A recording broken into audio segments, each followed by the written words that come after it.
sound of a distant drum echoes through the silent canyons of Arizona, while a thin mist creeps over the cracked earth.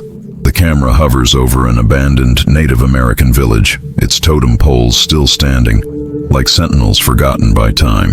A low, almost whispered voice narrates. They said they danced for the rain, but the ancients knew the dance was not for the sky. It was to contain what crawled beneath the earth. Cut for Los Angeles, 2025. A crystal shop's neon sign flashes red. Inside, a young influencer streams live to her followers while spreading sage around a glowing stone. Good energy only comes with rose quartz and cleansing with Palo Santo. That's science, okay? The screen goes black. A question appears in white letters. Who holds the true spiritual power in America? Ancient rituals or modern superstitions? Spirit's wrath, the beginning of power. Before iPhones, before cinema, even before the 13 colonies were formed, the Americas whispered spells to the wind. Indigenous peoples like the Dene, Apache, and Hopi walked with the spirits, not as believers, but as partners. According to the fictional ethnographer Dr. Henry Lowenthal, who reportedly spent the years 1910 to 1935 among the Navajos, they didn't pray, they summoned. The drum wasn't music, it was a map of portals. Each beat was a step between worlds. Western culture saw superstition.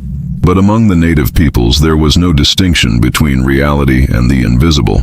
The world was one, and rituals served to maintain this balance. In particular, the Skinwalker's ritual, kept secret by the Navajo, was more than a legend of transformation. It was a practice of spiritual punishment. A traitor to the community could, according to beliefs, be transformed into an exiled spirit, neither man nor beast, condemned to wander between worlds. What few people know is that these rituals weren't symbolic. According to diaries recovered from 17th century Spanish missionaries, there were records of nights when dogs spoke with human voices, and the moon hid even when the sky was clear. What remains in the shadows? With colonization and brutal cultural assimilation policies in the 19th century, indigenous spiritual rituals were banned, treated as witchcraft or madness. Many shamans were imprisoned, killed, or forced to teach their practices as folklore to white scholars. But the rituals didn't die. They just retreated. In the 1970s, during the Native American cultural revitalization movement in the United States, secret groups like the Children of the Silent Rocks began gathering in the deserts of New Mexico. Reports of encounters with smoke beings and obsidian-eyed women resurfaced. An anonymous witness, a former military man who participated in secret missions on indigenous reservations in 1982, stated, "That wasn't theater. That wasn't a tribal show. It was real. They called something, and that something responded." Meanwhile, in the big cities, another form of belief was growing. Modern talismans, American superstitions, the new mysticism. Have you ever knocked on wood to ward off bad luck?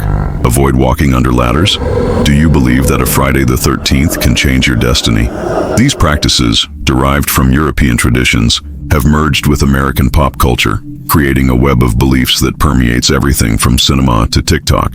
But instead of shamans, we now have spiritual coaches. Instead of rituals under the moon, we have quantum manifestation videos and baths with flowers purchased at Whole Foods. The new religion is the algorithm. The Moon Vibes store in Austin, Texas, went viral after claiming its crystals were blessed by a Lakota medicine man, a claim immediately denied by Lakota leaders. This is appropriation, but more than that, it's dangerous. They don't know what they're activating. Statement by Marie Chaske, Lakota anthropologist, in 2023. Pop culture has transformed ancient entities into characters. The Wendigo became a video game monster. The Skinwalker became a creepypasta. But what if these legends are more than stories? What if mocking them is a way of invoking them? Where two worlds collide.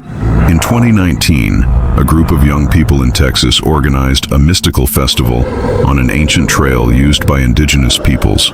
They performed a ritual copied from the internet, lit candles, and played drums. The whole thing was filmed for YouTube.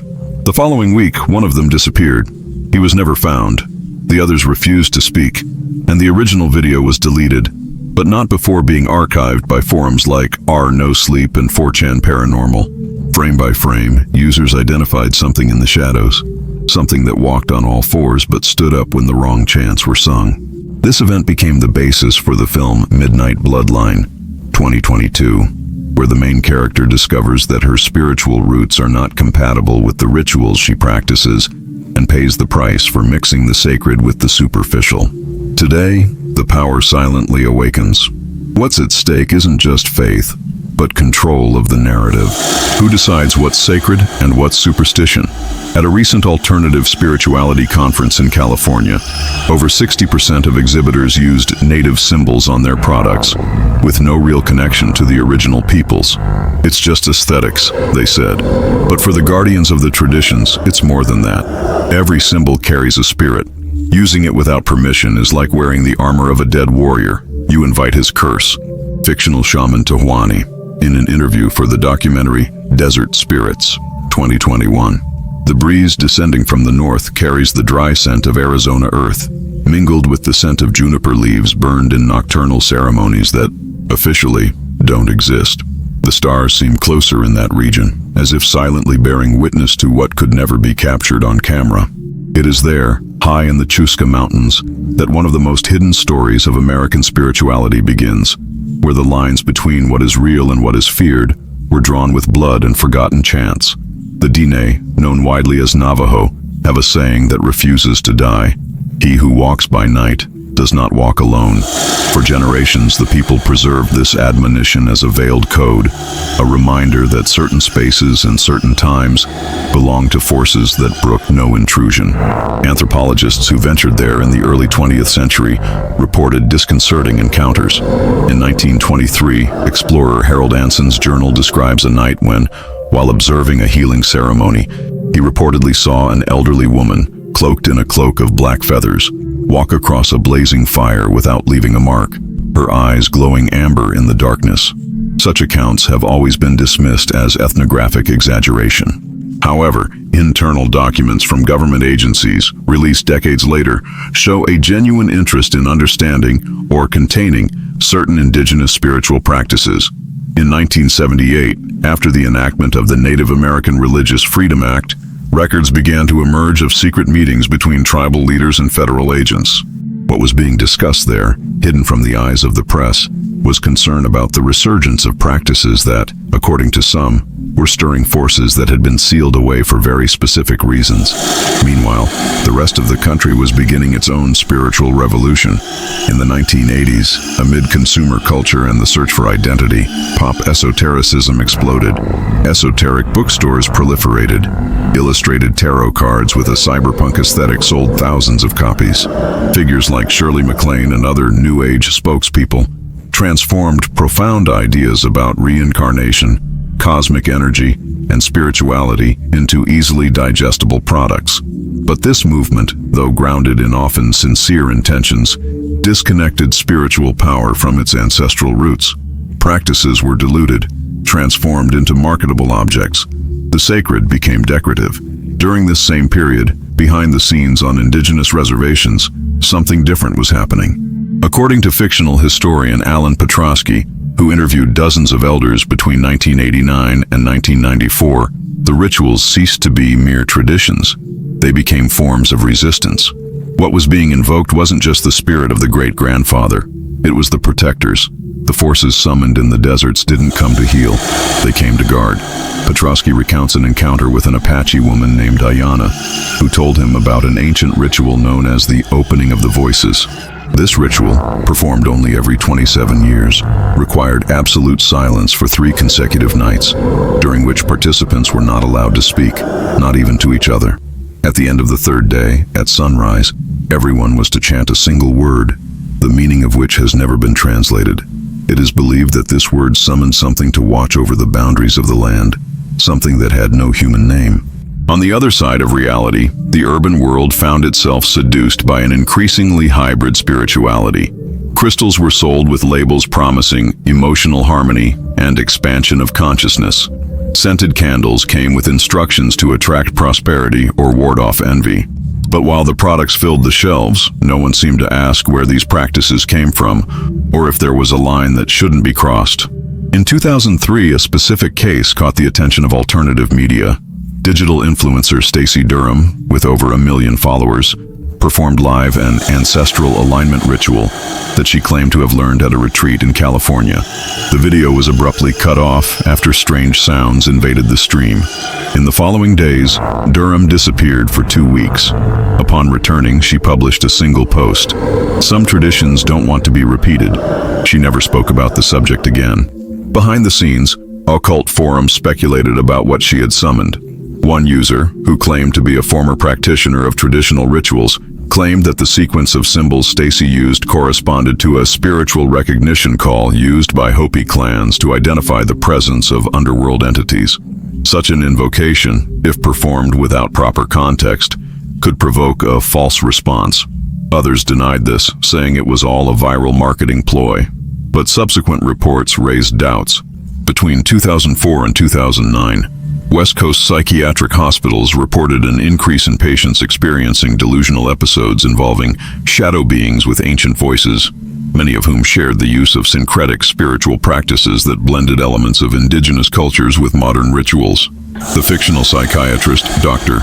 Liam Kovacs, author of an unpublished study, argued that the phenomenon could be linked to what he called traumatic symbolic connection, when a person unintentionally activates cultural symbols that carry real spiritual weight. Imagine playing a musical score that has been forgotten for centuries. You may not know what you're doing, but the notes still have an effect. Meanwhile, in regions like South Texas, rumors were circulating about clandestine ceremonies held on remote ranches, supposedly led by descendants of ancient shamans. These gatherings blended indigenous practices with African and Latino elements, creating hybrid rituals with ambiguous purposes. Investigative journalist Malcolm Reyes, who attempted to attend one of these ceremonies in disguise, disappeared for 3 days. Upon returning, he refused to be interviewed, claiming he had seen the night awaken. These fragmented events seemed unconnected until the release of an independent short film in 2016 called Whispering Dust. In the film, a group of young people explore a spiritual trail in search of ancestral connection and end up freeing something that haunts them through dreams and reflections.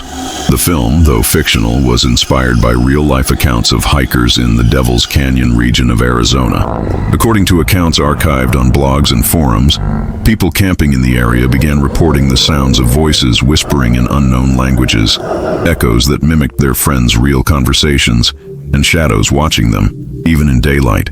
The short film went viral not only for its horror, but also for the question, was it based on something real? Behind the scenes in the cultural industry, producers and screenwriters began seeking spiritual consultants, trying to capture the authenticity of these practices in films, series, and games. But many native leaders refused to participate. "You want to turn our gods into monsters to sell tickets," said fictional ceremonialist leader Nakai Yazi in an interview not published by a streaming company. But the problem is, when you put this on screen, you're not just making it up. You're awakening memories. The lines between entertainment and invocation, between ritual and spectacle, between protection and provocation, have become increasingly blurred. Today, on social media, it's common to see videos of teenagers attempting supposedly indigenous rituals, accompanied by hashtags like Nunra Witch Talk and Nunra Spiritual Awakening. To algorithms, it's just content, but for those who carry the weight of centuries of sacred silence, it's more than that. It's a calling. The cold that descends from the New Mexico highlands during the winter solstice isn't just physical, it's ancient. A cold that seems to carry forgotten memories, as if the earth itself remembers every step of every ritual performed there. It's at this time of year that, according to oral records kept by Zuni families, the spiritual pathways between worlds become more fragile, more permeable, and it's in this void between the visible and the invisible that portals open, not of stone or wood, but of sound and intention. Ancestral chants chanted in the precise rhythm of a human heart alter the surrounding reality. This isn't just metaphor, but a belief deeply rooted in native cultures, whose cosmologies understand time and space in a circular, never linear fashion. In contrast, in the contemporary urban United States, modern fear manifests itself in small, everyday actions. An executive avoids taking elevator 13. A teenager turns her pillow over to the right side after a nightmare. A young woman, influenced by social media tutorials, decides to bathe herself with coarse salt and basil to ward off dense energies. These are micro-rituals, repeated without full awareness of their origin, but which demonstrate a behavioral pattern, an attempt to control the invisible through the symbolic. This attempt, however, often ignores the silent warnings left by those who practiced these invocations since before the country's formation. There's an ancient Hopi story about a group of dancers who, seeking to please the gods, performed a ritual out of time. The dance, called Palokatsi, was supposed to be performed only on new moon nights, with complete silence in the surrounding hills. But on a full moon night, a younger group decided to experiment, believing the fertility spirit would bring abundance. The result was the opposite. Heavy rains flooded the village for 7 days, followed by 7 months of drought. This story, passed down for generations, is more than a warning. It's a reminder that timing is part of the ritual, and that disrespecting it is not just a technical flaw, but a spiritual affront.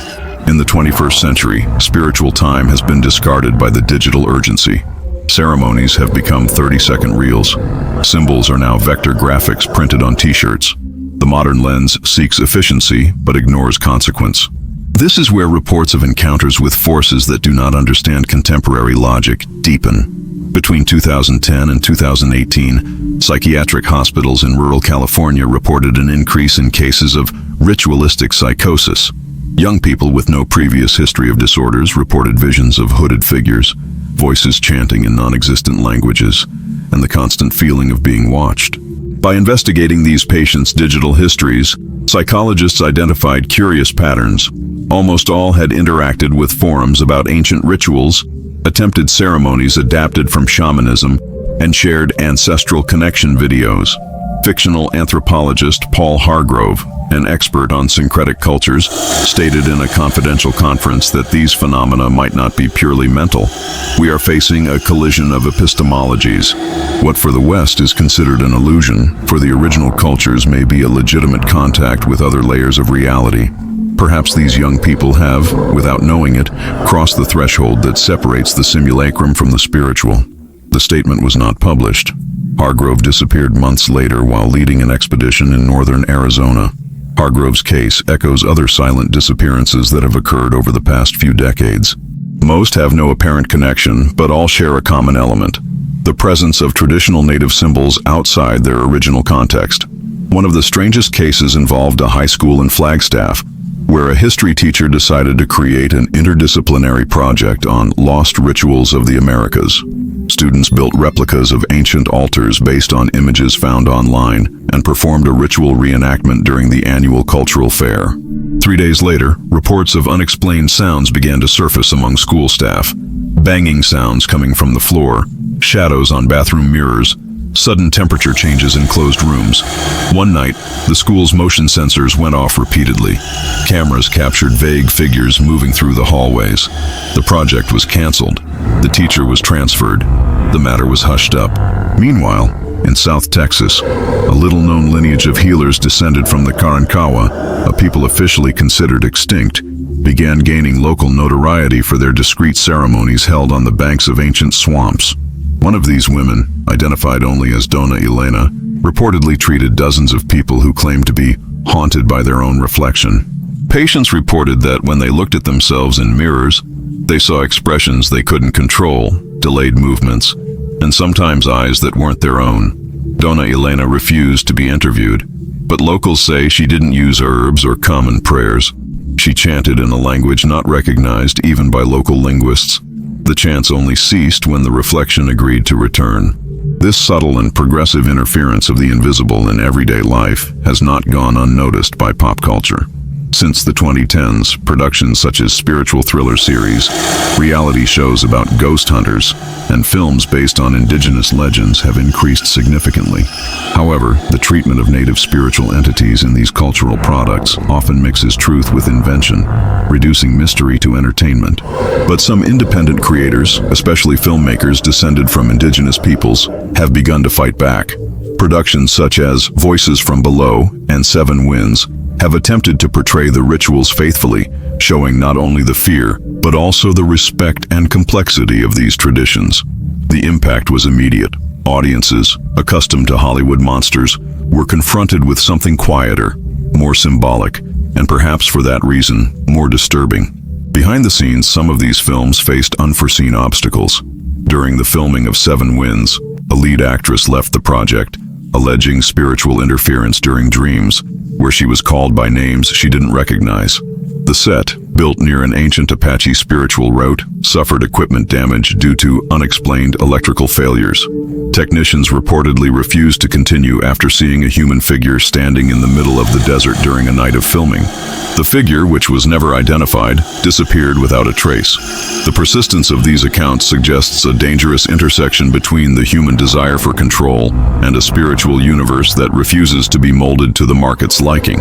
And it is precisely at this point of tension that a fundamental question arises. What happens when ancient forces are activated by modern hands unaware of their limits? The answer may lie in a set of documents allegedly leaked from a spiritual organization called the Circle of the Fourfold Wind, which has operated in secrecy since the 1960s. These documents mention the existence of containment seals scattered throughout the American territory, created based on hybrid rituals involving various native ethnic groups, with the aim of keeping dormant forces under control in certain regions. The rupture or incorrect replication of these seals, according to the document, would cause spiritual leaks, often confused with psychotic episodes or paranormal manifestations. The document's veracity is debated, but it aligns with phenomena recorded in specific geographic areas, where unexplained occurrences follow a pattern of cyclical repetition: visions, disappearances, electrical disturbances, behavioral changes, and, in extreme cases, deaths with no apparent medical cause. Science, for now, rejects the connections, but for the guardians of tradition, there is no doubt. We are playing with symbols that were never ours, and each time we use them out of context, a fragment of protection is shattered. Thus, the clash between native rituals and modern superstitions is not merely symbolic. It is real. It is territorial. It is spiritual. In a land built on graves, marked by centuries of imposed silence, every recycled superstition, every ritual adapted out of ignorance, every symbol used as decoration, acts as a chink. And through these chinks, something may be returning. It's always on the edges of the map, in places GPS devices insist on not recognizing, that the densest traces of these stories persist. Deep in the Oregon backlands, in the Wallowa Mountains, lies a sparsely inhabited valley known to longtime residents as the Throat of Echoes. According to accounts collected by local historians between the 1940s and 1970s, this valley was avoided by Nez Perce communities even before colonization, not out of fear, but out of respect. They believed that there, beneath the ground, rested an ancient thunder spirit that, once disturbed, transformed the wind into whispers and animals into unwitting messengers. Over the decades, these kinds of narratives disappeared from official records, replaced by the names of tourist trails and summer attractions. But the sounds, according to recent testimonies, persisted. In 2017, a group of hikers from different states simultaneously reported an unusual acoustic phenomenon in the region: distant choirs of voices that seemed to move with the wind, with alternating low and high pitches. One of the group members, a former professional musician, recorded excerpts of the sound. Independent forensic analysis found no manipulation, but noted that the generated frequency was inconsistent with the natural acoustics of the location. The file, dubbed Wallowa Chant, was removed from the internet after going viral, allegedly for violating usage guidelines by containing material with the potential to trigger involuntary psychological responses. An official explanation was never given. This is just one of several recent reports in which ancient spiritual experiences and contemporary human responses collide, resulting in phenomena that defy rational understanding. Another case occurred on the outskirts of Albuquerque, New Mexico. A group of young people decided to conduct a filmed experiment, inspired by occult forums, recreating a ritual described in an ancient manuscript supposedly based on Zuni practices. The ritual, superficially adapted, involved creating a stone circle, symbols drawn in charcoal, and chants taken from YouTube videos. The participants filmed the entire thing live. During the broadcast, viewers reported bizarre visual alterations, image distortions, shadows moving in the opposite direction of their bodies, and at one point, a constant high-pitched sound that caused pain to some listeners. The live broadcast was abruptly ended. Of the 5 participants, 3 abandoned social media and moved out of state. The remaining 2 gave anonymous interviews saying they didn't know they had awakened something and that someone appeared in their dreams asking for silence. Meanwhile, the cultural industry continues to absorb these narratives, blending them with urban stories, transforming them into films, series, games, and fashion products. However, some of these adaptations appear to have unexpected consequences. The series Spirit Layer, produced by a major studio and inspired by legends of the American Southwest, faced several delays after incidents on set. Security personnel were recorded leaving the set after hearing ancient languages echoing through the cables. The sound crew lost entire recordings, replaced by low noises and, in certain passages, voices chanting repetitive phrases that didn't correspond to the script.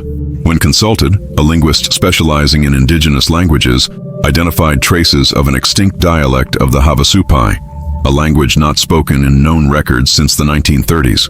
No member of the production team had mentioned this people. Cases like this are not isolated. The growing appropriation and commercialization of indigenous symbols by influencers, clothing brands, YouTubers, and even music festivals has provoked silent but persistent reactions. The annual Desert Awakening Festival in California even included cleansing ceremonies and ancestral energy activation in its programming, with actors dressed in stylized costumes based on Hopi and Lakota attire. The event was denounced by activists and tribal leaders for spiritual exploitation. The following year, 2 of the organizers suffered serious, unexplained accidents. One had sudden seizures during a collective meditation, and the other temporarily lost his vision after burning himself with lit incense during a performance ritual. Both canceled the ceremony the following year. The pattern repeats itself. Where there is invocation without knowledge, where there is representation without reverence, where the sacred is reduced to aesthetics, imbalance arises. This is not just a philosophical argument, but a spiritual hypothesis considered by many to be the central axis of the current tension between tradition and trend. The fictional researcher Eli Marcus, who studied interactions between cultural memory and healing rituals, proposed that certain spiritual practices function as living symbolic systems with their own structure, rules, and responses. When these practices are replicated outside their original context, they lose their internal coherence and, in some cases, collapse in on themselves. It's like using an old access code to open a door that no longer exists. Sometimes the code still works, but you don't know what's on the other side. In the vicinity of Sedona, a city known for its esoteric tourism, cases of physical manifestations linked to spiritual experiences began to be informally recorded by alternative therapists. Intense bodily sensations, such as heat in the hands, pressure on the back of the neck, and episodes of disorientation after guided meditations based on Native American rituals, began to be reported more frequently. Some patients reported the appearance of animals in their dreams, especially crows, coyotes, and snakes which spoke or sang. An alternative therapist recorded the testimony of a patient who claimed to have heard, while awake, the sound of rattles and flutes coming from the ceiling of her home after participating in a shamanic experience without indigenous guidance. The therapist ceased his practice weeks later. Meanwhile, Native communities, especially among the Comanche, Kickapoo, and Yaqui, have been reporting an intensification of spiritual presence in their own rituals. A fictional Comanche shaman named Isaac Nohonai said in an interview, "They're waking up faster. I don't know if it's the noise of the world or the way they're being provoked, but those who walk between worlds are returning with increasingly urgent messages." In recent ceremonies, unexplained lights have been seen by observers, animals have suddenly gone silent for hours, and community members have reported identical dreams on the same night. Spiritual leaders have gathered to discuss what some have called the call of the wounded spirit, a possible collective manifestation provoked by the indiscriminate use of sacred symbols by people outside the traditions. Behind the scenes at universities, a small group of researchers began a confidential project called Syntagma Obscura, whose goal was to cross-reference historical data, field reports, and unexplained experiences in areas of high spiritual concentration. Although the project was never officially recognized, fragments of their research circulated anonymously in academic forums. In one such document, the researchers claim to have identified unusual seismic and electromagnetic patterns in regions with a concentration of ancient rituals, suggesting that spiritual practices could, under certain conditions, interact with the planet's physical field. This hypothesis, while considered pseudoscience by many, has found informal support among alternative field engineers and practitioners of modern geomancy. More than answers, these discoveries raise new questions. What does it mean to activate a ritual out of time? What happens when millions of people share spiritual symbols as memes, stripped of their history and original purpose? And most importantly, what are the ancients trying to tell us? For centuries, Native peoples have protected the invisible, not out of fear, but out of wisdom. They knew that power lies not only in invoking, but in containing. Today, this containment is at risk, and the signs of this rupture are beginning to manifest in increasingly visible ways. But there are still those who listen. There are still those who walk between worlds in silence, and perhaps it is these voices that we should begin to heed. Now that we're almost halfway through this spiritual journey between tradition and modernity, we want to know, what do you think about all this? Have you ever felt like something invisible was watching you? Have you had experiences you can't explain? Leave a comment and share your story. This is more common than you might think. The city lights don't reach forgotten archives. Beneath the basements of centuries-old universities, behind doors locked for decades, lie boxes of yellowed paper, uncatalogued documents, reel-to-reel tapes, and diaries written by trembling hands who swore never to reveal what they saw.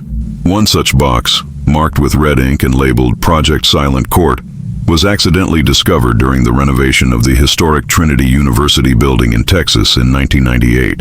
Inside were field reports, black and white photographs, and audio tapes that had never been transcribed. The contents were linked to an anthropological mission undertaken in 1932 by academics secretly funded by a private military fund. The stated goal was to study the effects of Native American rituals on the perception of time among members of the Mescalero Apache tribe. What was discovered, however, has never been published. Among the most disturbing accounts is the diary of fictional researcher Howard Ellison, who spent 6 months living in the Sierra Blanca Mountains, where, he claims, he witnessed a ritual called opening the day that does not exist.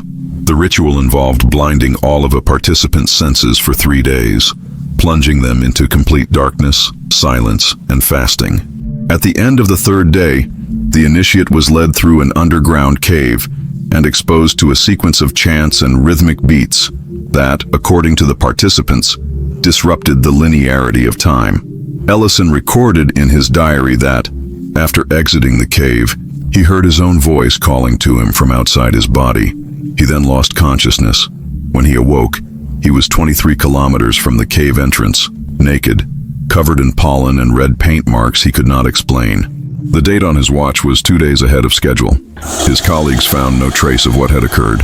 What makes this account even more relevant is the fact that, years later, in 1954, another researcher who had never had contact with Ellison described a similar experience with another people, the Tohono O'odham, in the Arizona desert.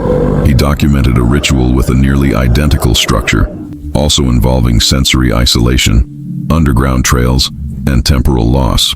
Both documents remained guarded, not by the university, but by officials who feared their publication would have unforeseen consequences. One of the researchers even wrote, in an unsent letter found among the papers, "We are messing with the mechanics of the invisible, and it is not designed to be dismantled." Decades later, investigative journalist Julian Reddick, in a series of articles titled "The Margins of Ritual," revealed a network of private collectors interested in acquiring records of secret indigenous rituals.